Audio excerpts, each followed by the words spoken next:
మన తండ్రి అయిన దేవునికి సమస్త మహిమ ఘనత ప్రభావములు కలుగునుగాక. మన ప్రభువును రక్షకుడునైన యేసుక్రీస్తు వారి అతి పరిశుద్ధమైన నామంలో ప్రియమైన దేవుని బిడ్డలందరికీ హృదయపూర్వకమైన ప్రేమ వందనములు తెలియజేసుకుంటున్నాను. దేవుని పరిశుద్ధ గ్రంథంలో నుండి నిర్గమకాండము 24వ అధ్యాయమును ధ్యానం చేద్దాం.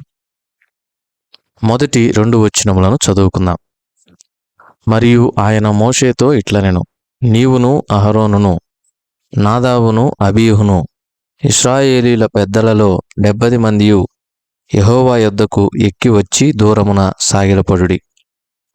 మోషే మాత్రము యెహోవాను సమీపింపవలెను, వారు సమీపింపకూడదు. ప్రజలు అతనితో ఎక్కి రాకూడదు. దేవుడు ఈ కొద్ది మాటలను మన కొరకు దీవించునుగాక. ప్రభునందు ప్రియమైన సహోదర సహోదరులారా, చదవబడిన ఈ వాక్య భాగాన్ని మనం గమనించినప్పుడు మోషే సీనాయి పర్వతం మీద ఉన్నాడు. దేవుడు మోషేను మాత్రమే తన యొద్దకు సమీపముగా రావచ్చునని సెలవిస్తూ ఉన్నారు. ఇంకెవరూ కూడా సమీపమునకు రాకూడదు. వారు దూరముగా నిలిచి ఉండాలి. దూరముగా నిలిచి ఉన్నవారు ఎవరంటే ఇశ్రాయేలీల పెద్దలలో 70 మంది, అహరోను, నాదాబు, అబీహు, వీరందరూ దూరంగా నిలిచి ఉండాలి. మోషే మాత్రమే దేవుని యొద్దకు అనగా ఆయన సమీపమునకు చేరి రావాలి. ఇశ్రాయేలీల పెద్దలు అహరోనుతో సహా దూరముగా ఉండాలి. ప్రభునందు ప్రియమైన వారలారా, ఒకటి ఇక్కడ మోషేకు దేవుడిచ్చిన గొప్ప భాగ్యమును, ధన్యతను మనం గమనించవచ్చు.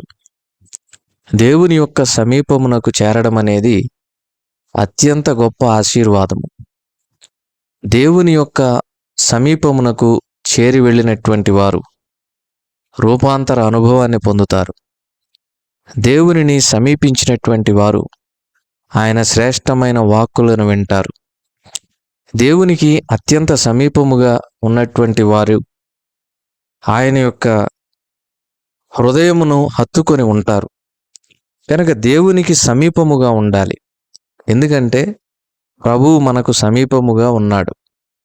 అయితే దేవుని యొక్క సమీపము చేరుకోవాలంటే అది సాధారణ విషయం కాదు.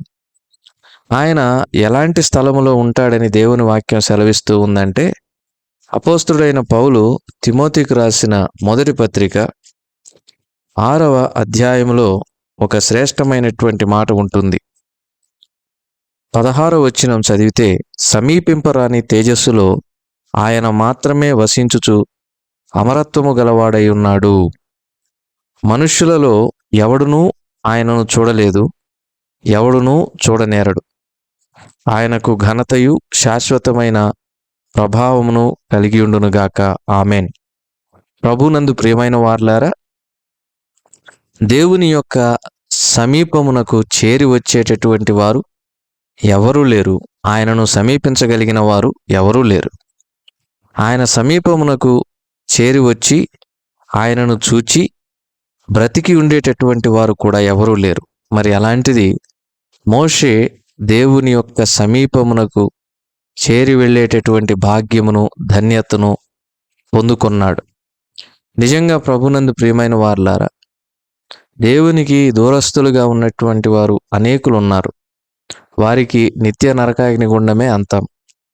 కానీ దేవుడు మనలను సమీపస్తులనుగా చేసుకున్నాడు. మనము ఆయన సమీపమునకు వెళ్ళేటటువంటి అర్హత కొంచెము కూడా లేనటువంటి వారం. అయితే నాడు మోషేకు మాత్రమే ఆ భాగ్యం లభించింది.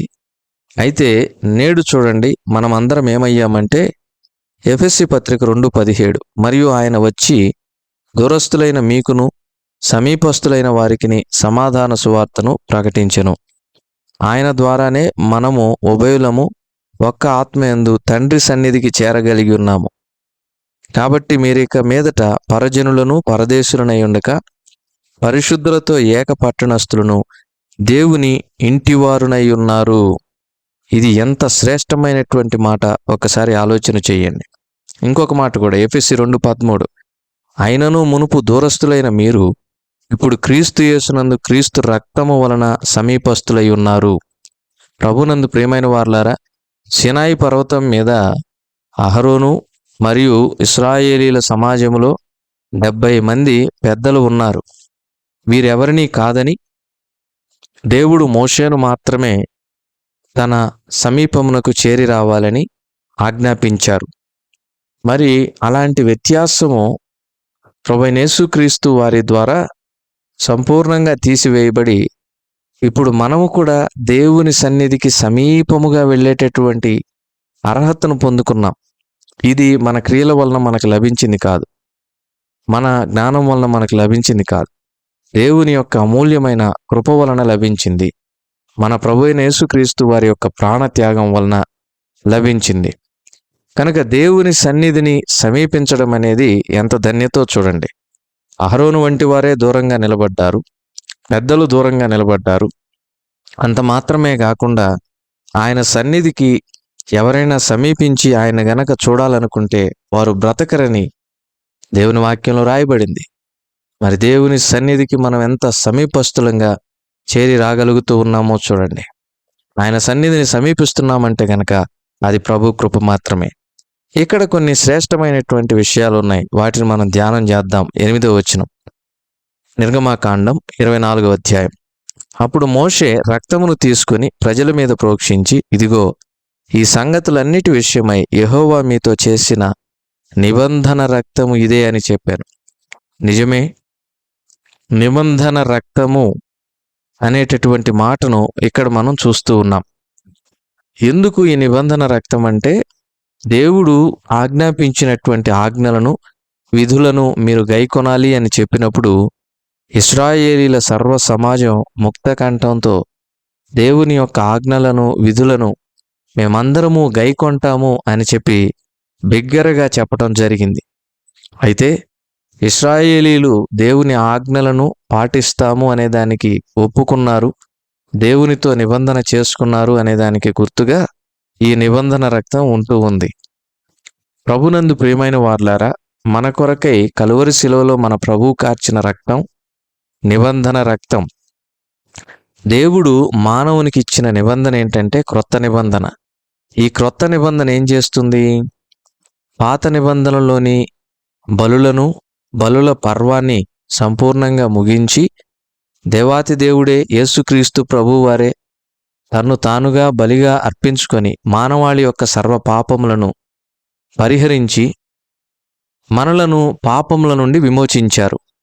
కనుక ఆయన యందు ఎవరైతే విశ్వాసం ఉంచుతారో వారు దేవుని కుమారులు, కుమార్తెలవుతారు, వారు దేవుని పిల్లలవుతారని వాక్యం స్పష్టంగా సెలవిస్తూ ఉంది. ఇది దేవుడు మనతో చేసినటువంటి నిబంధన. ప్రభునందు ప్రియమైన వారలారా, దేవుని యందు ఎవరైతే విశ్వాసం ఉంచుతారో వారెన్నటికీ నశించిపోరు. ప్రభువైన యేసుక్రీస్తు వారి యొక్క మాట విని ఆయనను పంపిన తండ్రి అయిన దేవుని యందు ఎవరైతే విశ్వాసం ఉంచుతారో వారు తీర్పులోనికి రాకుండా మరణములో నుండి నిత్య జీవంలోనికి దాటి ఉన్నారని దేవుని వాక్యం సెలవిస్తూ ఉంది. ఈ భాగ్యం ఎలా లభించిందంటే కలువరి శిలువలో ప్రభువైన యేసుక్రీస్తు వారు కార్చిన నిబంధన రక్తము వలన. దేవుడు ఇశ్రాయేలీలకు ఇచ్చిన ఆజ్ఞలను వారు గైకొంటామని ఏకకంఠంతో చెప్పిన దానికి, వారు దేవునితో చేసుకొనినటువంటి నిబంధనకు, దేవుడు వారితో చేసినటువంటి నిబంధనకు గుర్తుగా ఈ నిబంధన రక్తం ఉంది. అది ధర్మశాస్త్ర కాలములో. మరి క్రొత్త నిబంధన కాలంలో ఎవరైతే యేసుక్రీస్తు ప్రభు వారి యందు విశ్వాసం ఉంచి మారు మనసు పాపక్షమాపణ పొందుతారో, తమ పాపములను నోటితో ఒప్పుకొని ఆయనను హృదయంలో చేర్చుకుంటారో వారందరూ దేవుని రాజ్యమునకు వారసులని దేవుడు ప్రతి మానవునితో నిబంధన చేశాడు. ఇది క్రొత్త నిబంధన. మన ప్రభువు ఆ క్రొత్త నిబంధనకు మధ్యవర్తిగా ఉన్నాడు. మరి ఈ క్రొత్త నిబంధన ఎలా ఏర్పడింది? మన ప్రభువైన యేసుక్రీస్తు వారి యొక్క నిర్దోషమైన, నిష్కళంకమైన నిబంధన రక్తము చిందించుట ద్వారానే. ఎఫెసీ పత్రిక 1వ అధ్యాయం 7వ వచనంలో ఈ విషయాన్ని మనం చూస్తాం. కనుక ప్రభువైన యేసుక్రీస్తు వారి యొక్క నిబంధన రక్తము క్రొత్త నిబంధనకు నాంది పలికి మనల్ని అందరినీ కూడా దాసత్వం అనే కాడి నుంచి విమోచించి పరలోకపు వారసులనుగా చేసింది. ఆ తర్వాత ప్రభునందు ప్రియమైన వారలారా, మరి అహరోను, ఇశ్రాయేలీల సమాజంలో ఉన్నటువంటి పెద్దలు 70 మంది సీనాయి పర్వతం ఎక్కిపోయారు. వారు కూడా దేవునిని చూచినట్లుగా నిర్గమకాండం 24 అధ్యాయం 10వ వచనంలో చూస్తాం. ఆయన పాదముల క్రింద నిగనిగలాడు నీలమయమైన వస్తువు వంటిది ఉన్నట్లుగా మనం చూస్తూ ఉన్నాం. ఈ నీలము అనేది దేవుని యొక్క కృపకు, శాంతికి గుర్తన్నమాట. ఆయన పాదములను ఎవరైతే ఆశ్రయిస్తారో వారికి సంపూర్ణమైనటువంటి శాంతి, సంతోషము, సమాధానము లభిస్తుంది. వారికి నిత్యానందము ఉంటుంది. ఆయన పాదములను ఆశ్రయించువాడు ఎంత ఘోర పాపి అయినా అట్టివానికి వాని యొక్క సర్వ పాపముల నుండి విమోచన ఉంటుందని దేవుని యొక్క వాక్యం సెలవిస్తూ ఉంది. కనుక ప్రభునందు ప్రియమైన సహోదర సహోదరులారా, ఈ లేఖన భాగమును ఒకసారి మనం మననం చేసుకుందాం. మొదటిగా ఆయన సమీపమునకు చేరి రావడం అనేది ఒక ధన్యత. అప్పుడు మోషేకు మాత్రమే ఉంది. ఇప్పుడు ప్రభువైన యేసుక్రీస్తు వారి యొక్క అమూల్యమైన కృప వలన, ప్రాణత్యాగం వలన మనందరికీ లభించింది. రెండవది మనం ఏమని చూచాము? ఇశ్రాయేలీలందరూ ఏకకంఠముతో దేవుడిచ్చిన ధర్మశాస్త్రంలోని ఆజ్ఞలను గైకొని వాటిని పాటిస్తాము అని చెప్పి ఒక నిబంధన చేసుకుంటూ ఉన్నారు. కనుక మోషే ఏం చేస్తూ ఉన్నాడంటే, నిబంధన గ్రంథమును తీసుకుని ప్రజలకు వినిపించినప్పుడు వారు దేవుడు చెప్పినవన్నీ చేస్తామని చెప్పారు. అప్పుడు మోషే రక్తమును తీసుకుని ప్రజల మీద ప్రోక్షించాడు. ఇది నిబంధన రక్తము అంటూ ఉన్నాడు. నిజమే, ప్రభునందు ప్రియమైన వారలారా, ఆ రక్తము ఎవరిపైనైతే ప్రోక్షించబడుతుందో వారందరూ దేవుని యందు ముద్రించబడిన వారు, దేవునితో నిబంధన చేయబడిన వారు అని అర్థం. ప్రభువైన యేసుక్రీస్తు వారి యొక్క రక్త ప్రోక్షణ ద్వారా ఎవరైతే పాప క్షమాపణ పొందుకొని ఉంటారో వారందరూ దేవునితో నిబంధన చేయబడిన ప్రజలు. ఏంటి దేవుడు చేసిన నిబంధన అంటే, ప్రభువైన యేసుక్రీస్తు వారి యందు ఎవరైతే విశ్వాసం ఉంచుతారో అట్టి వారందరికీ పరలోక రాజ్యం ఉంది. మారు మనసు, పాప క్షమాపణ అనుభవం కలిగి ప్రభువైన యేసుక్రీస్తు వారి నోటితో ఒప్పుకొని హృదయంలో చేర్చుకున్నప్పుడు ఆయన జనన, మరణ, పునరుత్థాన, రాకడ యందు సంపూర్ణంగా విశ్వాసం ఉంచే ప్రతి ఒక్కరూ ప్రభు రాజ్యంలో చేర్చబడతారు అనేది దేవుడు మానవునికి ఇచ్చినటువంటి క్రొత్త నిబంధన. ఈ క్రొత్త నిబంధనకు మన ప్రభు మధ్యవర్తిగా ఉన్నాడు. అయితే నాడు మోషే చిందించినటువంటి రక్తము, ప్రోక్షించినటువంటి రక్తం ఏదైతే ఉందో అది ఒక పశువు రక్తం అయితే, ఈ క్రొత్త నిబంధన మనకు ఎలాగైతే ఈవిగా ఇవ్వబడిందో దానికి మధ్యవర్తిగా ఉన్నటువంటి ప్రభువే తన స్వరక్తమును మన కొరకై కలువరి శిలువలో ప్రోక్షించాడు. ఆ నిబంధన రక్తము చేత మనము మన యొక్క పాపముల నుండి విమోచించబడినాము. ఇది చాలా శ్రేష్టమైనటువంటి విషయం. అయితే దేవునిని ఇశ్రాయేలీలు పెద్దలు చూచారు. ఇశ్రాయేలీల పెద్దలు 70 మంది మరి పర్వతం పైన దేవునిని చూచినప్పుడు దేవుని యొక్క పాదముల క్రింద నీలమయమైనటువంటి వస్తువు ఉంది. నీలము శాంతికి, సంతోషమునకు, సమాధానమునకు, ఆయన యొక్క కృపకు గుర్తు. అనంతమైనటువంటి ఆయన కృపకు గుర్తు. ఆయన పాదములను ఆశ్రయించిన వాడు సంపూర్ణముగా సమాధానం పొంది ఆయన పాదముల నుండి ఒక బరువు దిగిపోయినటువంటి అనుభవంతో, నెమ్మది కలిగినటువంటి అనుభవంతో తిరిగి వెళతాడు. ఆయన పాదములను ఆశ్రయించిన పాపాత్మురాలైనటువంటి స్త్రీ సమాధానము కలిగినదై వెళ్ళినట్లుగా మనం చూస్తున్నాం. ఆమె విస్తారంగా ప్రేమించింది గనక ఆమె విస్తారమైన పాపములు క్షమించబడినవి అని ప్రభు పలికాడు. కనుక ఆయన పాదములను ఎవరు ఆశ్రయిస్తారో అట్టివారికి నెమ్మది, సంతోషము, సమాధానము, శాంతి, ఆశీర్వాదములు, సర్వసుఖములు ఉన్నాయి. కనుక ఈ ఉదయకాల సమయంలో ఆయన పాదములను ఆశ్రయిద్దాం, ధన్యులమవుదాం. దేవుడి కొద్ది మాటలను మన కొరకు దీవించును గాక. ప్రార్థన చేసుకుందాం. కనికర పూర్ణుడు అయిన మా ప్రియ పరలోకపు తండ్రి, మీ ప్రశస్త నామానికి వందనాలయ్యా. మీరు మాతో మాట్లాడిన మాటలకై స్తోత్రాలు. వెత్తబడిన వాక్యం నీరు కట్టి ఫలింప చేయండి.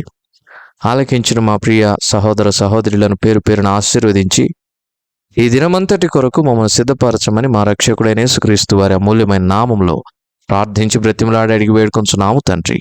ఆమేన్.